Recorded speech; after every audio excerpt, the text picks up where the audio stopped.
I didn't start out as a nutritionist. I started out as a human geneticist, and I was interested in inborn errors of metabolism.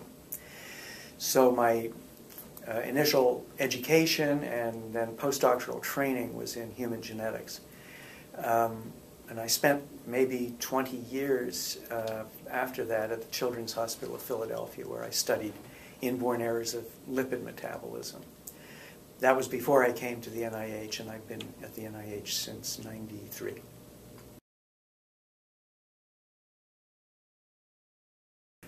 It's interesting to, everybody has a story to tell. And my story is that I was a long-time bench scientist at Children's in Philadelphia. And then there was a transition, and it was a fairly simple one. Funding started to become very, very challenging. And so I took the opportunity to come to the NIH, initially on a sabbatical, just because I wanted to find out what it was like on the other side. You know the difference between academic science and the government agencies that fund them. The problem is that if you're a funded scientist out in the field, you don't know anything about how the government really works. So I figured I'd take this opportunity. It was a good period in my career to do something like this, to come to the NIH, learn what it was like from the government side, and then I expected to go back to an academic position. And sure enough, 21 years later, I'm still here. So that was a major transition for me, but it turned out to be quite a terrific opportunity. So that involves even more transitions. I came to the NIH initially to run diabetes programs in the National Institute of Diabetes and Digestive and Kidney Diseases. So I was a program administrator for 3 years. And the opportunity came up to join the Division of Nutrition Research Coordination as its deputy director in about '96. And I took that opportunity. That was really my first full-time, honest, straight-up exposure to nutrition, although arguably my academic and research career beforehand prepared me for a nutrition kind of environment. And so that was one transition. That's how I got to nutrition in the first place. But the other thing that happened was that I stopped really being focused on research and then became much more focused on the translation of research into policy. And there began my interest in nutrition policy in the United States. I became involved in dietary reference intakes activities, dietary guidelines activities, and that led to my being one of the co-organizers of the National Nutrition Summit in 2000 here in Washington.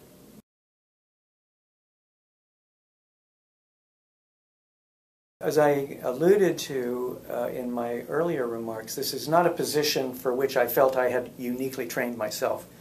A lab geneticist, and then suddenly becoming the director of the Office of Dietary Supplements. I think it was the lab training, the fact that I have an understanding of how science works, and maybe at least as importantly, I don't have a dog in the race. You probably know that the field of dietary supplements is pretty charged. Everybody has an opinion about dietary supplements, and those opinions range very, very broadly. Well, having somebody as the director of the science office that has the most influence over dietary supplement research, it's probably just as well to have somebody who doesn't represent a particular point of view, whether it's very, very positive advocacy kind of position or a very, very skeptical negative position. Keep an open mind about it and allow people to be able to have their say and to help me to decide where what the directions are. It was an opportunity that, while I had not necessarily prepared myself for, it's an opportunity that turned out to be enormously gratifying. I'm Canadian, so my early education and Ph.D. training were in Canada. I did postdoctoral training in England. That was a transition. Probably the biggest sort of personal transition was moving to the United States. in the first place, and that was in 1974. Obviously, I've enjoyed it and thrived because I and my family have been here ever since. But that was a personal transition that needed to be made. Academic transitions, well, that's part of the game. I think in my case, the unique thing is that I had a long career in academic science before I came to the government. So I've spent just about as much time in the government as I did in academia. But that was a big transition. I would say that moving into nutrition, eventually, I finally saw the light, is probably what happened, and moved to nutrition, and that was certainly a transition for me.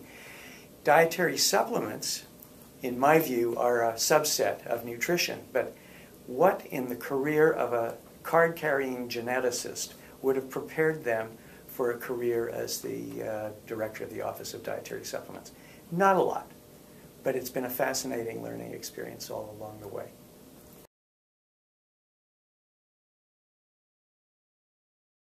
This is a unique opportunity, being the director of an organization like this. We have the chance to be able to influence not just research, but also to use the opportunity to translate that research into policy. So in my position as director of this office, I've been very, very fortunate to have exceptional people working with me and to have a budget that grew quite nicely for a while. I must say it's now been very flat for a while, but I'm not complaining about that. But I had the opportunity to grow things. And in this field, there were considerable opportunities for influencing research. In a nutshell, the needs were great, and I could help to fill some of the gaps in knowledge about dietary supplements. And of course, it's the ingredients in dietary supplements, micronutrients, bioactive components that are derived from foods, and herbs and so on. We share a lot with the food-oriented people and with the herb-oriented people, all of whom are represented in this field of dietary supplements. So how do we do our work? A major part of it is by working with others at the NIH to fund grants in this field. So about half of our budget is spent on co-funding grants in the field of dietary supplements with others at the NIH.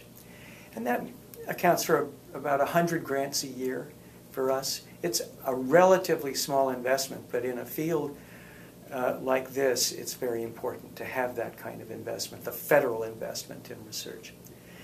The other thing that we do that I think has helped the field a lot is that we've developed resources that can be used by a broad array of people in the field, from academic scientists to industry people to other government agencies, including the regulatory agencies, in order to do their work.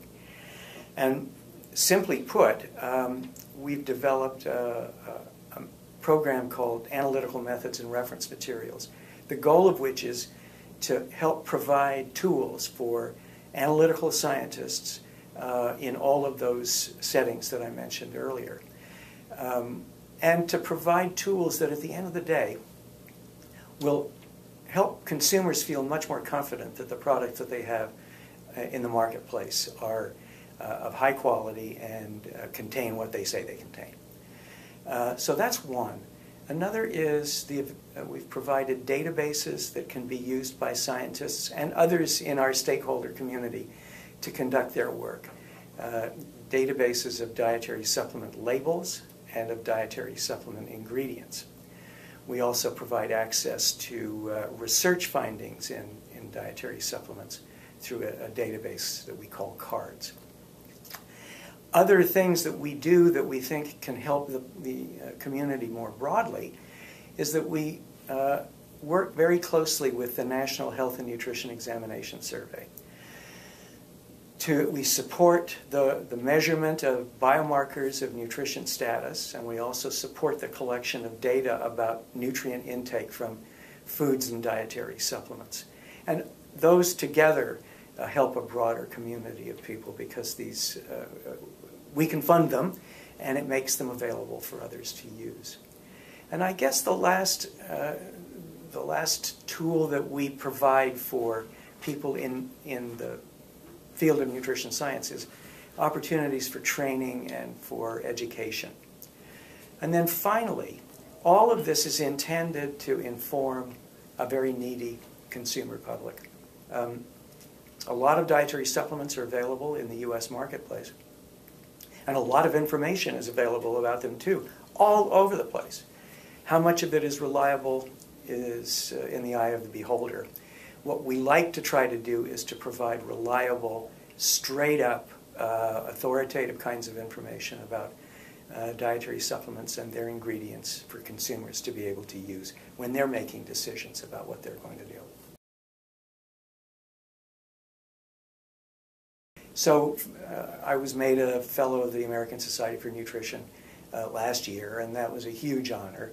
I was awarded the Conrad Elvehjem Prize for Public Service Nutrition a few years ago, and that one was particularly touching because I think it's important to recognize the value that nutrition science in the government, the value that it has for the broader community. So I took this as a recognition on behalf of a lot of nutrition scientists in the government. I'm on the board of the American Society for Nutrition for a couple of years, and I think that's a terrific opportunity to be able to see things in action, but also to try to shape future activities in nutrition. So I'm quite proud of those, and I think they're lots of fun too. This is a big question, and I've given it a lot of thought. From my perspective as a funder of nutrition science, I'm increasingly persuaded that we have to use interdisciplinary, collaborative approaches to solve the most vexing problems in nutrition. And part of the reason for that is that they're not unidimensional. So while I praise scientists in their laboratories everywhere, at the end of the day, I'm thinking that some of the next steps are going to have to be made by fostering collaboration among scientists, especially scientists of different stripes, different backgrounds, different experiences, with different talents, to be able to bear on the broad topics that we confront with nutrition these days. Transition can be a big part of a career. And sometimes you don't know when that's going to happen. And all it takes is maybe just a little veering to the left, and suddenly you're facing a whole new array of opportunities. And then another little step to the left, and you're facing yet another array of possibilities. And I have learned, sometimes it's been a challenge, but I've learned that those kinds of transitions can provide real opportunities for you to be able to influence a field, as I hope I've done, but particularly to get satisfaction, and I know I've gotten that from being open to change and sometimes being a little afraid of it, but being open to the opportunities that it provides.